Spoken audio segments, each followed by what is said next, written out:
नमस्कार, नमन का नमन स्वीकार करें और आज के सेशन की शुरुआत करें। तो एनपीओ का चैप्टर जो चल रहा था, ये 3rd नंबर का वीडियो में लेके आया हूँ आपके सामने। फर्स्ट में मैंने बताया था कि कैश बेसिस सिस्टम पे based receipt and payment account कैसे बनता है और क्यों बनता है, कैसे बनता है, उसका लॉजिक क्या है, उनके कॉन्सेप्ट क्या है। उसके बाद रिसिप्ट एंड पेमेंट के इस चैप्टर एनपीओ में ही मैंने दूसरा वीडियो बनाया, उसमें था कि अब रिसिप्ट एंड पेमेंट बना हुआ दिख रहा है और तुमको कैश बेसिस सिस्टम से जो बना हुआ रिसिप्ट एंड पेमेंट है उससे मर्केंटाइल बेसिस सिस्टम या एक्रूअल बेसिस सिस्टम से हमको कन्वर्ट करना है। तो उससे रिसिप्ट एंड पेमेंट से income expenditure account, capital fund और बैलेंस शीट बना दी, वो भी खत्म किया। उसके बहुत सारे सम्स हमने लिंक में दिए थे, वो भी आपने देखे होंगे, किए होंगे। अब बात होती है विथ एडजस्टमेंट्स। अब हम जो रिसिप्ट एंड पेमेंट दिख रहे हैं तो साथ ही साथ हमको एडजस्टमेंट्स भी दिखेंगे। एडजस्टमेंट फाइनल अकाउंट में तो खूब किए होंगे लास्ट ईयर 11th में, कोई खास एडजस्टमेंट्स नहीं है, ये चीज़ ध्यान रखना।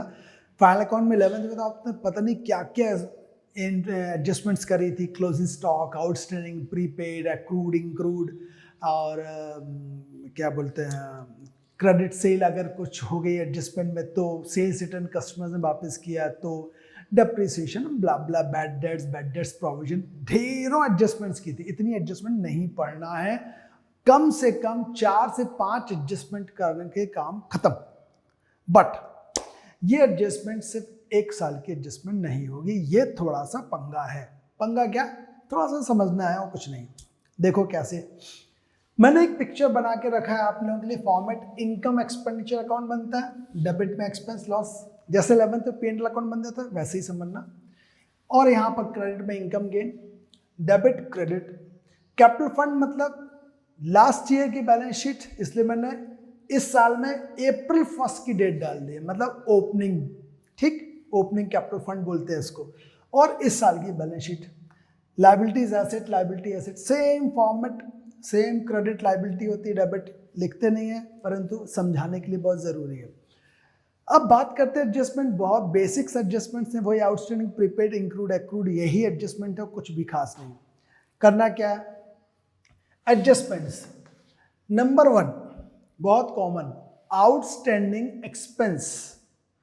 ऑब्वियसली बात, जब मैंने बोला एक्सपेंस तो वो तो खर्च की ही बात कर रहे हैं।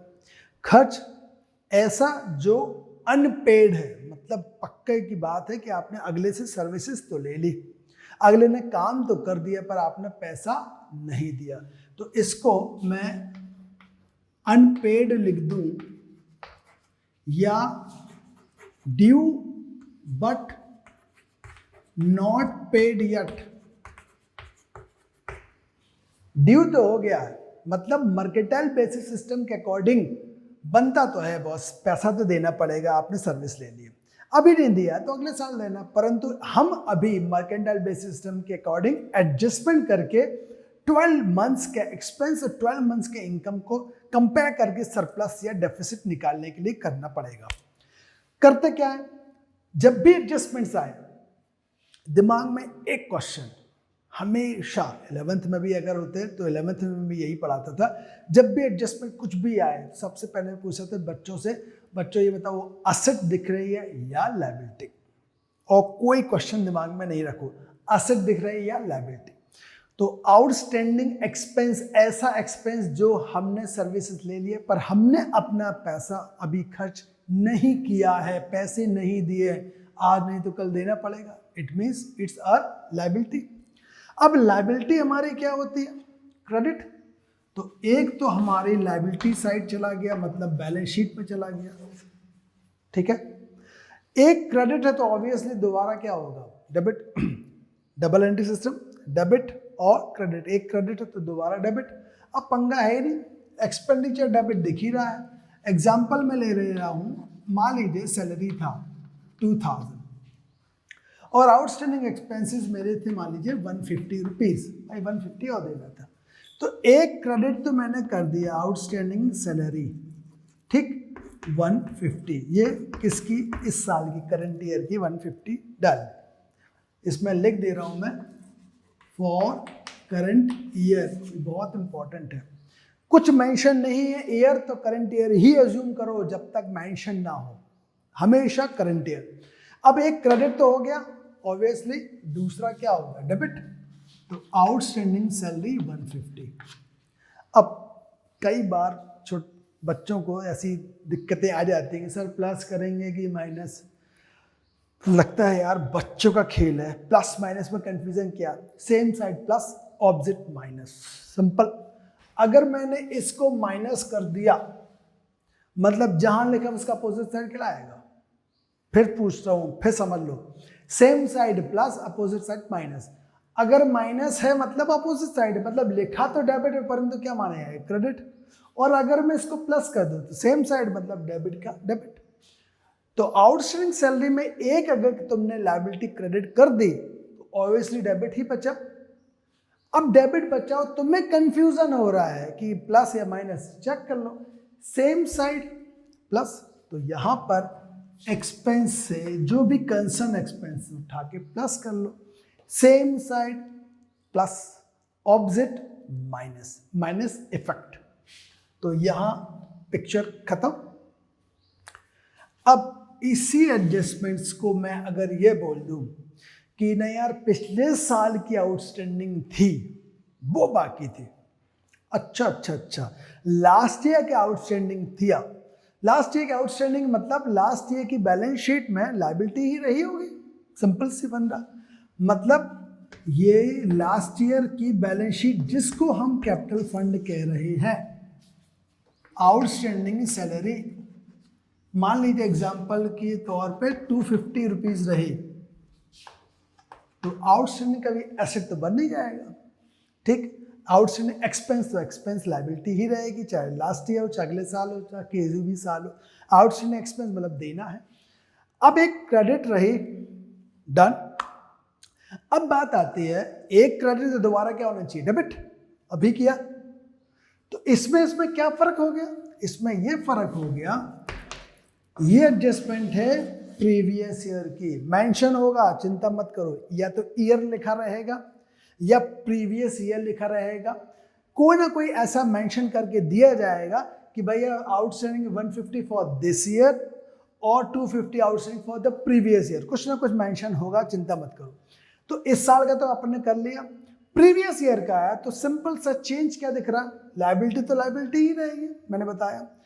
इस साल का है तो बैलेंस शीट का है, और पिछले साल का है तो पिछले साल की बैलेंस शीट जिसको हम कैपिटल फंड कहते हैं, तो है तो वही। यहां हम प्लस कर रहे थे तो अब हम एक्सपेंस को माइनस कर रहे हैं, लॉजिक समझा देते हैं। अब साला डेबिट एक्सपेंस तो डेबिट होता है, इस एक्सपेंस को अगर तुमने माइनस कर दिया तो अभी मैंने बताया same side plus opposite minus, तो अपोजिट लिखना है तो क्या करना पड़ेगा, माइनस लिखना पड़ेगा। तो अगर डेबिट में कोई चीज माइनस कर दो इट मींस क्रेडिट, क्रेडिट में कोई चीज माइनस कर देंगे इट मींस डेबिट, ठीक। बट मेरा क्वेश्चन ये है कि इस आउटस्टैंडिंग सैलरी को जो कि 250 है, ये करंट ईयर वाली, ये प्रीवियस ईयर वाली, माइनस क्यों करेंगे, इसका लॉजिक इस साल देना था, ठीक। मतलब अगर आपने 11 महीने की सैलरी दे दी परंतु बंदे से 12 महीने का काम करा लिया तो 1 महीने की सैलरी बनती है, देना तो पड़ेगी। तो हम एज्यूम कर लेंगे कि भैया आउटस्टैंडिंग तो है, भलाई अगले साल दे देना, तो हम इसको 12 मंथ्स बना लेंगे, ये लॉजिक अभी बताया। इसको माइनस क्यों किया, इसको माइनस इसलिए किया कि हम बना रहे हैं इनकम एक्सपेंडिचर करंट ईयर का, मतलब करंट ईयर इस ईयर 1 अप्रैल 2001 से लेके 31 मार्च 2012 क्या था 2, इन 12 महीने की ही इनकम लिखेंगे, 12 महीने की ही एक्सपेंस लिखेंगे, पिछले साल के नहीं चाहिए, अगले साल के नहीं चाहिए, बात समझ में आई। अगर पिछले साल के हैं माइनस करो, हमें नहीं चाहिए, क्यों, क्योंकि अगर हमारे साल का है तो हम जोड़ने तैयार है, पर अगर पिछले साल का है तो हमारा वो एक्सपेंडिचर है ही नहीं, हमारे इस ईयर का है नहीं, हम अपना प्रॉफिट या सरप्लस इफेक्ट क्यों करवाएं, इसलिए इसको हमने माइनस किया। लॉजिक अकाउंट्स का बता दिया, मैथमेटिकल लॉजिक समझ लो, ये माइनस साइन है, डेबिट माइनस मींस क्रेडिट, एक क्रेडिट हो गया, दोबारा अगेन क्रेडिट, क्यों? क्योंकि कोई भी आउटस्टैंडिंग क्या होती है? लायबिलिटी होती है। अब एक चीज समझ में आई, प्रीवियस ईयर वाले क्रेडिट हो रही और करंट ईयर की एडजस्टमेंट है डेबिट और क्रेडिट हो रही। मतलब ये कि जब भी ये ऐसी एडजस्टमेंट करंट ईयर की आई तो वो अपोजिट साइड जाती है, और प्रीवियस ईयर की अगर आए तो वो सेम साइड जाती हैं। ये थंब रूल बना के रख लो, इसको वीडियो को पॉज करो, इसको बहुत अच्छे से नोट कर लो, कहीं भी कंफ्यूजन नहीं होना चाहिए, इसलिए नोट करके रख सकते हो। नोट करो, करंट ईयर अपोजिट साइड जाएंगे, प्रीवियस ईयर सेम साइड जाएंगे। डेबिट क्रेडिट और credit credit, please note it down, क्योंकि मैं इसको अब रब करने वाला हूं। चलिए नेक्स्ट एडजस्टमेंट, जैसे ये किया था वैसे ही नेक्स्ट एडजस्टमेंट करना है। देखो नेक्स्ट एडजस्टमेंट में बता रहा हूं, प्रीपेड एक्सपेंस, या जिसको बोलते हैं advance expense, advance payment expense. हमने पेमेंट कर दिया एडवांस में, प्रीपेड एक्सपेंस बोल दो, एडवांस बोल दो, जो भी। अगेन वही हमारा क्वेश्चन नंबर 1, भाई वो एसेट है या लायबिलिटी? हमारा इस साल का खर्च इसी साल में करना चाहिए। 12 महीने की सैलरी देते हो तो भाई ठीक, 11 महीने की दोगे तो बोलेंगे 1 महीने आउटस्टैंडिंग जोड़ देंगे, ठीक। जैसे एक काम और करते हैं, जो आउटस्टैंडिंग का ट्रीटमेंट कर चुके हैं उसको भी रब कर दे, बोर्ड नीट एंड क्लीन दिखेगा, तो आपको बहुत अच्छे से चीज़ें क्लियर हो जाएंगे, नहीं तो बाद में कन्फ्यूजन होते हैं। एक एक एडजस्टमेंट समझो ज़्यादा अच्छा। 12 महीने की जगह बंदे को 13 महीने की सैलरी दे, 13 मंथ्स, 1 महीने ज़्यादा, तो ऑब्वियसली अगले साल उस बंदे से बोलोगे भैया लास्ट ईयर 1 महीने सैलरी ज़्यादा दे दी थी, अब ना देंगे। सिंपल मतलब ये है कि अगर मैं बोलूं इस साल 13 मंथ्स की सैलरी दी है, 12 की तो बनती है, बट 1 महीने का जो है सैलरी वो हमने एसेट ट्रीट करें या लायबिलिटी, तो लायबिलिटी तो सवाल ही नहीं उठता, हम काय को और देंगे, हमारे लिए तो एसेट बन गई। तो एक चीज़ तो ये समझ में आई कि डेबिट हमारे लिए ये क्या है? एसेट है। मतलब हम ये बोल दें प्रीपेड सैलरी करंट ईयर की, मान लीजिए 200 रुपीज़, एग्जाम्पल ले रहा हूँ 200 रुपीज़, एक डेबिट हो गई। जरा सैलरी वही चेक करते हैं, सैलरी एज्यूम करके चल रहे हैं अपन, सैलरी 2000 थी, ये कितने महीने की रही होगी? 13 मंथ्स। मैंने भी एग्जांपल बताया, ज़्यादा महीने की थी, उसमें जो 200 रुपये थे वो हमने ज़्यादा दे दिए, ठीक। तो प्रीपेड हमारा एक्सपेंडिचर एक ऐसा है जो हमने एडवांस में दे दिया। एडवांस में देने का मतलब ये है कि वो इस साल का एक्सपेंडिचर तो नहीं है। एक काम और हो सकता है, इसको फिगर को अगर मैं और ईज आउट कर दूं तो ऐसा हो सकता है, जिसमें आपको बड़ा आसान लगे। 1300 ले लूं अगर मैं, समझने में आसानी और आसानी हो जाएगी। 100 रुपीज़ पर मंथ सैलरी थी बंदे की, ठीक, एग्जाम्पल है। तो 12 महीने की सैलरी लिखना चाहिए थी, सिंपल सा फंडा। आपने लिख दी सैलरी कितनी? 13 मंथ्स की, रिसिप्ट एंड पेमेंट तो कुछ भी लिख सकता था, तो सैलरी तो वहीं से लेके आए थे पेमेंट से 1300, और हमने एडवांस जो दी है 100 रुपये, हम क्या कर देंगे? माइनस, ताकि रियल जो करंट ईयर का एक्सपेंडिचर है वो सामने आ जाए। तो ये हमारी एसेट बन गई 100 रुपये, और यहाँ पे हमने एक्सपेंडिचर क्या किया? माइनस कर दिया प्रीपेड। तो अब एक्सपेंडिचर जो कि डेबिट था माइनस किया तो इफेक्ट क्या हो गया? बताया था, same side plus, opposite side minus. तुमने अपोजिट में लिखा है तो माइनस करके लिखो, ठीक।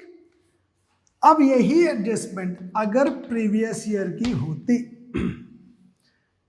एसेट है तो एसेट ही रहेगी। मतलब ये हुआ कि अगर वो एसेट है कैपिटल फंड में तो यहां कुछ शो हो रही होगी, ठीक है। मतलब ये हुआ कि लास्ट ईयर ज़्यादा पैसे दे दिए होंगे 100 रुपये, ठीक है, तो वो जब 100 रुपये लास्ट ईयर दे दिए होंगे तो हमारे लिए इस साल वो एक्सपेंडिचर करंट ईयर का होगा कि नहीं होगा। देखो कैसे, हमने लास्ट ईयर ये मान के चले भाई 100 रुपये हमने, आपको लास्ट ईयर की बात कर रहे हैं, हमने ज़्यादा दे दिया, एसेट हो गई। हमने जब सर्विस करंट ईयर की बात करी, करंट ईयर भाई आप पूरे 12 महीने काम करिए, जब हम पैसा पेमेंट करने की बात करेंगे तो हम बोलेंगे लास्ट ईयर तो भाई साहब 100 रुपये एडवांस दे चुके हैं, ठीक है, वो तो हम पे नहीं करेंगे, उसकी सर्विसेज आप हमसे यहाँ ले लो, उसका पैसा जो है हम ऑलरेडी पे कर चुके हैं, पर सर्विसेज आपने 12 मंथ्स की ली है तो हम क्या कर देंगे, इसको 100 रुपीज़ को प्लस, ये करंट ईयर की ये प्रीवियस ईयर का प्रीपेड एक्सपेंस। अब हमारा अमाउंट बाई चांस वही आ गया। फिर से समझो, प्रीवियस ईयर का प्रीपेड एक्सपेंस है, वो अगेन एसेट है। अब हम प्लस क्यों कर रहे हैं, इसका प्लस करने का लॉजिक क्या है, प्लस करने का ये है कि इस साल जो बंदे ने सर्विसेज दी हैं वो हमारा इस करंट ईयर का एक्सपेंडिचर माना जाएगा। गॉट इट, क्योंकि हमने उससे सर्विसेज तो ले ली, ये बात अलग है कि उसका पेमेंट पहले से कर चुके थे, वो हमारी एसेट थी, बट हमने इस साल जो भी उससे सर्विस ली तो हम बोलेंगे लास्ट ईयर की सर्विसेज का और इस साल का सर्विसेज सिर्फ यही देंगे हम जो करंट ईयर में तुम सर्विसेज पे करी। तो this is the treatment behind. तो यहां पर हमने जो एक्सपेंस था प्लस किया, अगेन देख लो करंट ईयर में क्या बताया था मैंने, हमेशा अपोजिट साइड फंडा रहेगा, और इसमें क्या बताया था कैपिटल फंड में सेम साइड रहेगा, डेबिट डेबिट, और यहाँ पे डेबिट और क्रेडिट। अगेन इसको नोट करो, नोट करने के बाद नेक्स्ट एडजस्टमेंट बताता हूँ, please note it down. Pause कर लिया करो, मैं फिर ये रब कर देता हूँ ताकि आपको नई एडजस्टमेंट में पूरा बोर्ड ब्लैंक मिले।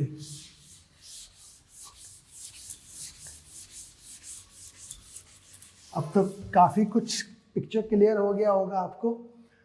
नेक्स्ट, एक्रूड इनकम, ये वर्ड रियल वर्ड है पर बुक में ज़्यादातर चलन जो है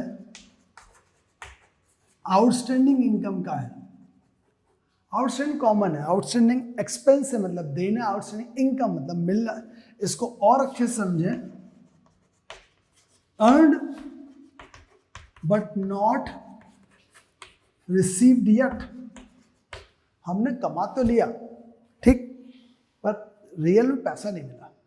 एसेट है लायबिलिटी, ऑब्वियस एसेट मिलने वाला। अगर एसेट है तो बैलेंस शीट में लिख देंगे हम आउटस्टैंडिंग जो भी इनकम होगी, मान के चल रहे हैं 150, लिख लिया। अब इनकम अगर है तो ऑब्वियसली इनकम तो इनकम में जाएगा, एक्सपेंस में तो जाएगा नहीं, तो इनकम ये है। एग्जांपल मान के चलते हैं लॉकर्स रेंट है 2000, एक्रूड इनकम, आउटस्टैंडिंग इनकम, फिर कंफ्यूजन हो रहा है, सब प्लस हो रहा है कि माइनस हो रहा है, चिंता मत करो। एसेट एक डेबिट हो गई है, अब मुझको क्या चाहिए, क्रेडिट। अगर मैंने इसको धोखे से माइनस कर दिया, क्रेडिट माइनस क्या बन जाएगा, अपोजिट डेबिट। डबल डेबिट तो हो नहीं सकता। ऐसी इनकम जो इसी साल की थी करंट, तो हमें क्या करना चाहिए, उसको प्लस आउटस्टैंडिंग करंट ईयर की।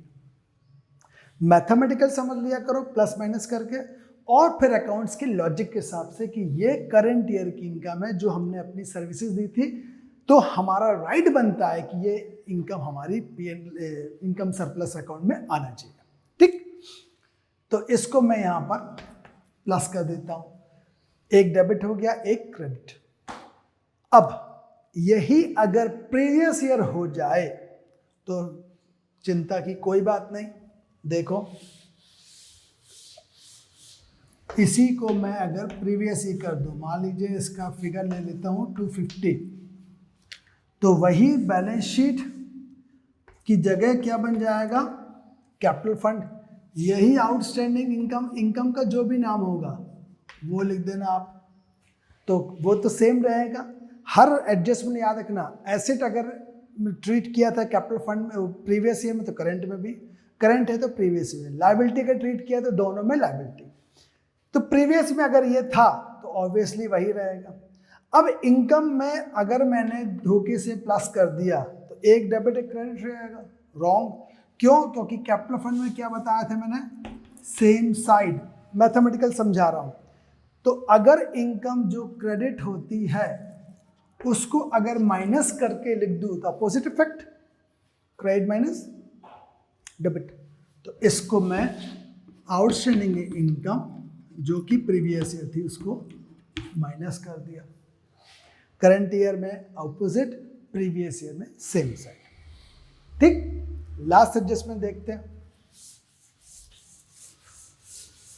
इस एडजस्टमेंट्स को भी मैं रैप कर दे रहा हूं। जब भी आप लोगों को वीडियो देखना हो, बेस्ट तरीका है बीच बीच में पॉज करते जाओ, अपने हिसाब से जो नोट करना है उसको नोट करते जाओ। स्क्रीनशॉट ले लेके कोई मतलब नहीं है, नोट करना ज़्यादा अच्छा। अब एडवांस रिसीव्ड इनकम, जिसको इंक्लूड इनकम भी बोलते हैं, ऐसी इनकम जो हमको पहले से मिल गई, काम धाम कुछ नहीं किया। जैसे मैं अगर अपनी बात करूं, मुझे फीस एडवांस में मिल गई बच्चों से, तो मेरे को फीस मिल गई तो मैं एसेट ट्रीट नहीं करूंगा कि मेरी एसेट हो गई, अब तो जाओ बच्चों बाय बाय, कल से नहीं पढ़ाएंगे, ऐसा तो होगा नहीं। मैं लायबिलिटी ट्रीट करता हूँ और हर आदमी करेगा ट्रीट, क्योंकि अगर एडवांस में किसी से पैसा मिल गया है तो ये तुम्हारी नैतिक भी जवाबदारी बन रही है और लीगल भी जवाबदारी बनती है कि अब उसको अपनी सर्विसेज दो जो प्रॉमिस किया था। तो हमारे लिए डेबिट क्रेडिट में बेस्ट जो लायबिलिटी बनती है वो बैलेंस शीट की, तो हमने लिख दिया एडवांस इनकम, जो भी फिगर ले लेते हैं, चलो 300 रुपीज़, तो 300 एक क्रेडिट हो गया। है इनकम तो इनकम में जाएगी।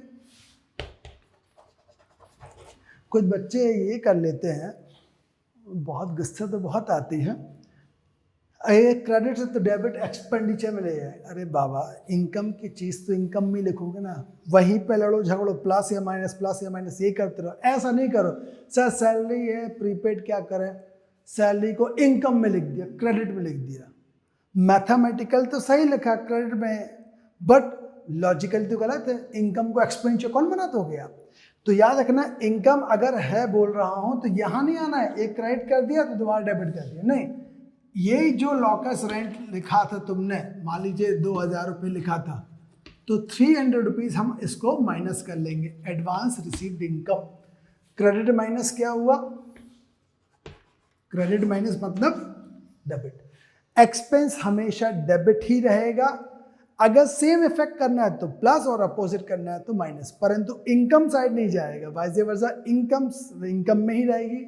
क्रेडिट प्लस कर दोगे सेम साइड, अपोजिट करोगे तो माइनस साइड, ठीक। परंतु डेबिट में प्लीज कभी मत करना। इसी का अगर प्रीवियस ईयर कर दें तो क्या करना चाहिए? बहुत ही आसान है। प्रीवियस ईयर में करेंगे तो यही सब चीजें हमारे लिए क्या बन जाएंगी? अब कैपिटल फंड, एडवांस इनकम मान लीजिए 500 थी, ये क्रेडिट है तो हमारा कैपिटल फंड क्या बोलता है? सेम साइड, क्रेडिट का क्रेडिट, तो जो भी इनकम हुई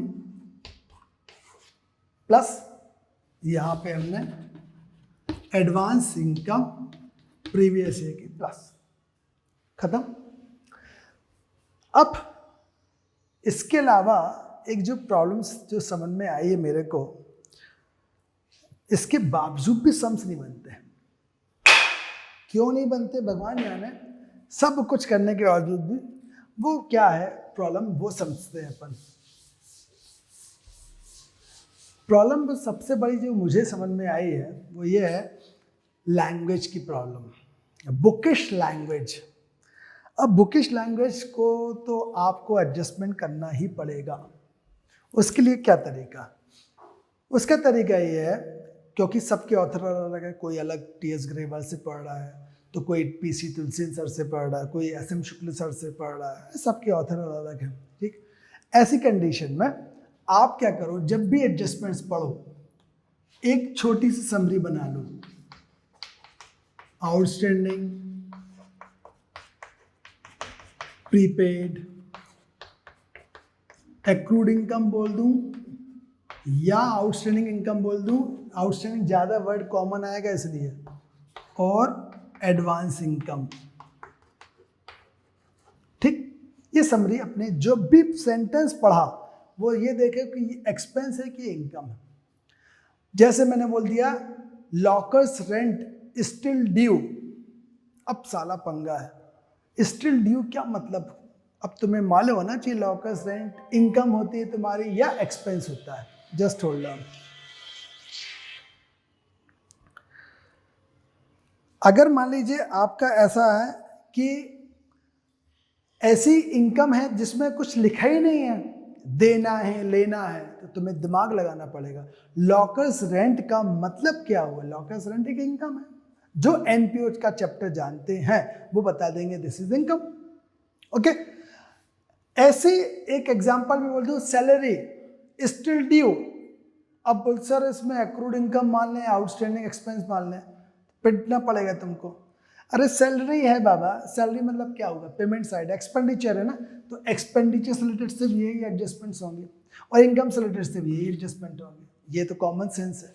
तो जो रिसिप्ट है उसमें एडजस्टमेंट सिर्फ यही हो सकती है, जो भी रिसिप्ट है, रिसिप्ट से रिलेटेड कोई भी, जैसे सब्सक्रिप्शन है, डोनेशन जब मिलता है डोनेशन तो पे करेंगे तो इधर, या लॉकर का रेंट मिलता है इधर, रेंट पे करते हो इधर, मतलब पेमेंट साइड वाली जितनी एडजस्टमेंट है वो इधर आएंगी और जो रिसिप्ट वाली हैं वो इधर जाएंगे। ये कॉमन सी चीज है, फिर भी बच्चे गलती करते हैं।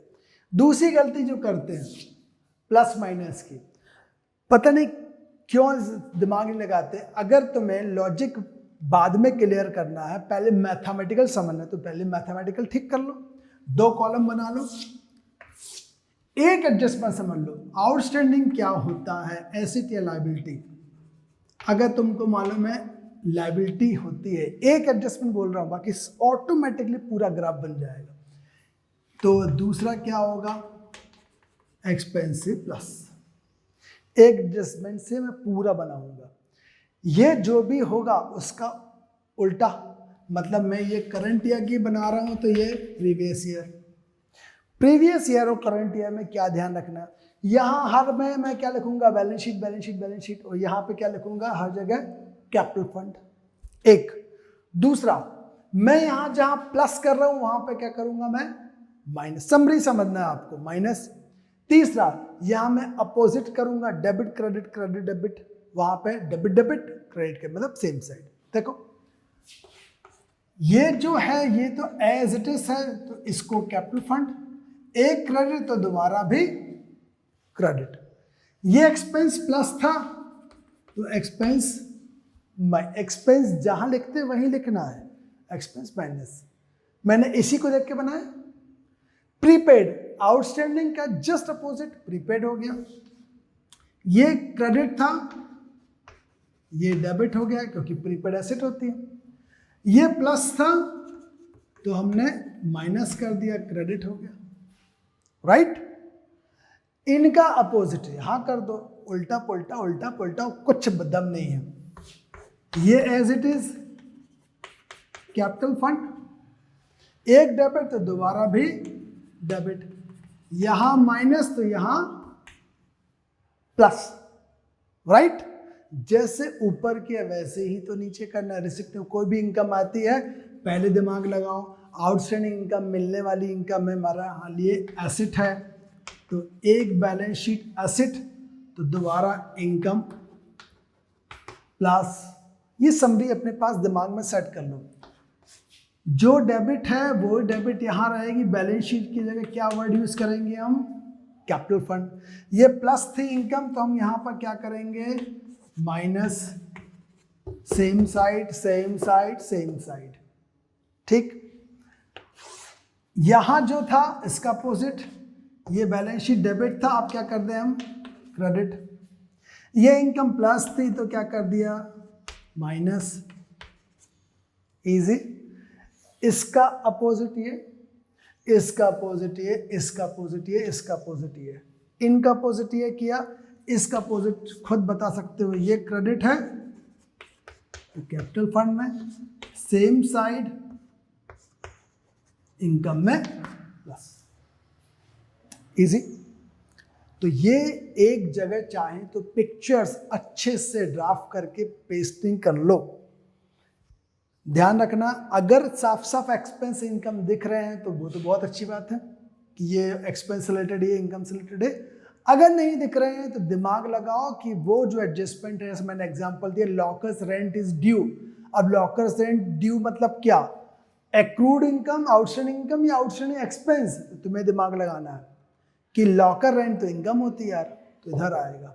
चलिए नेक्स्ट एडजस्टमेंट देखते हैं। ये एडजस्टमेंट्स नहीं है, एक इंफॉर्मेशन जैसी रहती है, जैसे लिखा रहेगा सम में। ये एडजस्टमेंट के बाद आउटस्टैंडिंग प्रीपेड एडजस्टमेंट सब देने के बाद नीचे बॉटम में लिखा रहता है कई बार कि club has furniture worth ₹5,000 as on 1 April 2000 blah blah. Means मतलब ये बोलना चाह रहा है कि ये क्लब अभी नहीं बना भैया, पुराना है, चला आ रहा है। लास्ट ईयर की जो बैलेंसेज हैं एसेट्स के, उसके पास एक फर्नीचर पड़ा था 10,000 रुपये का, वो इंफॉर्मेशन दे रहा है। हो सकता है और भी हो, बिल्डिंग हो, लाइब्रेरी बुक्स हो, है ना, बिलियर्ड टेबल पड़ी है, लास्ट ईयर की बात बताए तो वो कैसे लिख के बताएगा, ये बताएगा कि क्लब के पास भैया पहले से, आज इस साल से स्टार्ट कर रहे हो अगर ये वर्किंग अकाउंटिंग, तो लास्ट ईयर के हमारे पास ये एसेट्स थे, ये लाइबिलिटीज थे। अच्छी बात। जैसे एग्जांपल, क्लब के हैज अ फर्नीचर वर्थ ₹10,000, मतलब क्लब के पास ऑलरेडी 10,000 का फर्नीचर है, तो वो कैपिटल फंड में एसेट में दिख रहा होगा। एग्री। ये एसेट में हमने लिख दिया भैया फर्नीचर 10,000। अब ये फर्नीचर 10,000 है, कोई इंफॉर्मेशन नहीं दिख रही, इसका मतलब ड्यूरिंग द ईयर, इस करंट ईयर में ना हमने बेचा और ना ही हमने खरीदा और ना ही हमने डिप्रिसिएशन लगाया। अगर इंफॉर्मेशन नहीं है तो मतलब ये हुआ जो फर्नीचर है वो एज इट इज चला आ रहा है। तो कॉमन सेंस, फर्नीचर बेचा भी नहीं ना, कोई इंफॉर्मेशन भी नहीं है और खरीदा भी नहीं। अगर खरीदा होता तो पेमेंट में दिख जाएगा, अच्छी बात, और जोड़ लेंगे। डेप्रिसिएशन की एडजस्टमेंट है तो डेप्रिसिएशन की एडजस्टमेंट मान लेंगे, पर कोई इंफॉर्मेशन नहीं दिख रही है। इसका मतलब है कि जो फर्नीचर है वो सीधे सीधे हमारा यहां भी पहुंच जाएगा। हाँ, मतलब कोई चेंज नहीं। तो मैंने एक एडजस्टमेंट के नाम से इस ढंग से लिख दिया है, बड़ा आसान। इफ ओनली ओपनिंग बैलेंस, ध्यान देना, ओनली ओपनिंग, क्लोजिंग बैलेंस नहीं बोल रहा, सिर्फ ओपनिंग बैलेंस ऑफ एसेट और लायबिलिटी भी हो सकता है। मान लीजिए मेरे पास है ना लायबिलिटीज में क्रेडिटर पड़ा था, यहां पे ओपनिंग क्रेडिटर पड़ा था, मान लीजिए 1,200 रुपये, ठीक। इसका मतलब है लायबिलिटी हमें चुकाना थी, आपने चुका दी होगी तो पेमेंट में लिखा होगा भाई पेड टू क्रेडिटर 1,000 रुपीज़, तो हमारी लायबिलिटी यहाँ पर कम हो जाएगी। यहाँ जब हम लायबिलिटी लिखेंगे क्रेडिटर को तो 1200 में से हम 1,000 माइनस करके 200 बता के लिख देंगे।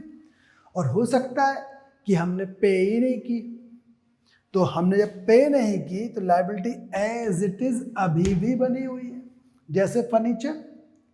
तो एक जिस्ट निकल के सामने आया, यदि only opening balances of asset oblique liabilities are given, तो capital fund balance sheet, capital fund balance sheet, capital fund balance sheet, opening balance amount, opening balance whether assets 10,000, whether liability 1200, क्योंकि कोई closing balance के बारे में information नहीं दी। Right. अब इसको मैं रब कर देता हूं, कंफ्यूजन ना हो। अब मैं बोल रहा हूं इफ, ये second condition, if opening and closing both, दोनों बैलेंस साफ साफ दिए कि भैया फर्नीचर ओपनिंग 10,000 था और क्लोजिंग 8,000 था, लिखा ही है, तो अब ओपनिंग का ओपनिंग में, क्लोजिंग का क्लोजिंग में, सिंपल। लायबिलिटी 1,200 थी, नीचे लिखी है मान लीजिए 200 रुपये, 200 रुपये, तो ओपनिंग वाला बैलेंस कैपिटल फंड में, क्लोजिंग वाला बैलेंस शीट में, कोई टेंशन नहीं। तो अगर ओपनिंग बस दिया है तो ऊपर नीचे सेम अमाउंट, अगर ओपनिंग क्लोजिंग सेपरेट दिया है तो ओपनिंग वाला कैपिटल फंड में, क्लोजिंग वाला बैलेंस शीट में। तो कुल मिला के सिर्फ इतनी सी ही एडजस्टमेंट्स आती हैं। एडजस्टमेंट्स को पढ़ने के तरीके आपको बदलना पड़ेंगे, क्योंकि हर ऑथर की लैंग्वेज, सम लिखने के तरीके, कई तो बड़े प्यारे ढंग से लिखते हैं, club has 500 members, all members are paying 50 rupees annually, but फला members they didn't pay for the previous year or they didn't pay for the current year something। बड़ा अच्छा लगता है ये क्लियर कट। कुछ लोग ऐसा नहीं लिखते, कुछ सीधे अमाउंट लिख देते डायरेक्ट कि इतना है, ईयर के हिसाब से या डेट के हिसाब से दिमाग लगाओ। तो आपको मैंने जो फॉर्मेट बताया था, दिमाग लगाना, पेमेंट से रिलेटेड है तो आउटस्टैंडिंग या प्रीपेड होगा, अगर इनकम से रिलेटेड है तो वो क्या होगा, एक्रूड इनकम या आउटस्टैंडिंग इनकम होगा या एडवांस रिसीव्ड इनकम होगा। अपने हिसाब से उसको वाइफिक कर लो, कैसा क्या ट्रीटमेंट करते हैं। करंट ईयर में जो अपोजिट चलता है प्रीवियस ईयर में सेम चलता है। अगर यहाँ करंट ईयर में प्लस तो वहाँ माइनस, यहाँ माइनस वहाँ प्लस, यहाँ बैलेंस शीट तो वहाँ कैपिटल फंड। इसके बाद भी नहीं बनता है, कॉल मी अप, बाय।